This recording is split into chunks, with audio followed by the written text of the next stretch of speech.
भद्रक विजु जनता दल तरफ निर्वाचन मंडली स्तरीय 28तम प्रतिष्ठा दिवस पालित। विजु जनता दलर 28तम प्रतिष्ठा दिवस भद्रक निर्वाचन मंडली पक्षर भद्रक विजु जनता दल कार्यालय ठारी प्रबाद पुरुष विजु बाबू प्रतिमूर्ति में पुष्पमाल्य अर्पण करने पर एक विशाल बाइक रैली नुआ बसस्टाण्ड बीजेडी जिला कार्यालय निकटर बाहरी सहर परिक्रमा कर शहीद स्मृति भवन ठारे आयोजित साधारण सभा निकटरे पहुंची सेठारे प्रतिष्ठा दिवस को नहीं एक विराट सभा आयोजन करा। तेबे कार्यक्रम में पूर्वतन सांसद भद्रक श्रीमती मंजुलता मंडल, पूर्वतन विधायक भंडारी पोखरी श्रीजुक्त प्रफुल्ल सामल, जिला सभापति श्रीजुक्त जगन्नाथ स्वाई, जिला परिषद अध्यक्ष प्रफुल्ल जेना तथा विजु जनता दलर समस्त आगधाड़ीर नेतृत्व माने योगदान करी बीजेडी लोकों सांगरे थिला आगकू रहिबो एवं नवीन बाबू को लोक एजाए मुख्यमंत्री बोली मनरू लिभाई नाहांती बोली कहिसंती वरिष्ठ बीजेडी नेता तथा पूर्वतन मंत्री प्रफुल्ल सामल। 28तम प्रतिष्ठा दिवस पालन करुची। ये विरोधी दल रही भी जेभली उत्साह सहित आज भद्रक पालन करागला। भद्रक विधानसभा निर्वाचन मंडली तरफ आपण निजे अनुभव करें लोक मैंने वर्तमान सुधा नवीन बाबू को भल पाँच दल को भल पाँच जहाँफल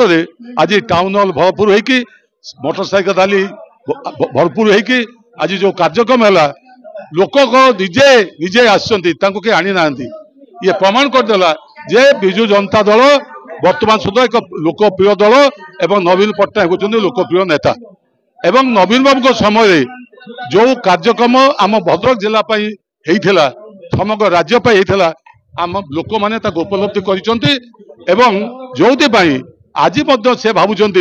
जे भूल बसत बोधे भोट हो गला आम नवीन बाबू थे आज जो अवस्था अच्छु से अवस्था ही न था।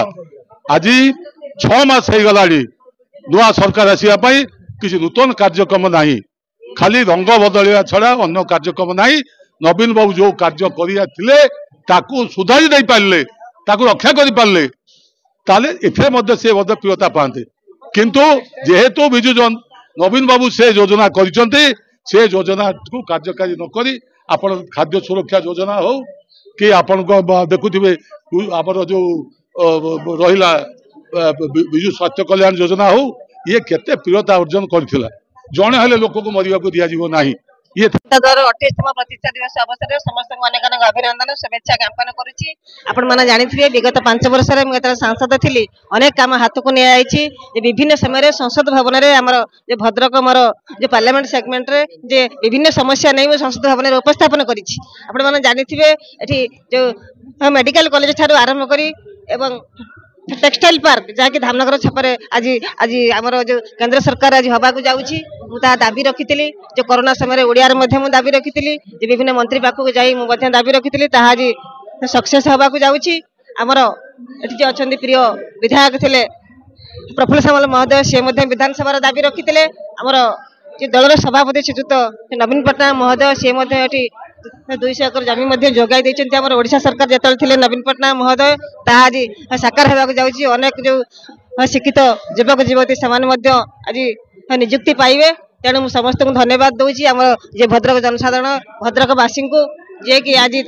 सफल होगा जाऊँगी मोर जो दाबी फल तेणु मु सब भद्रक जनसाधारण मान सहित अच्छी आपण मान सहित रही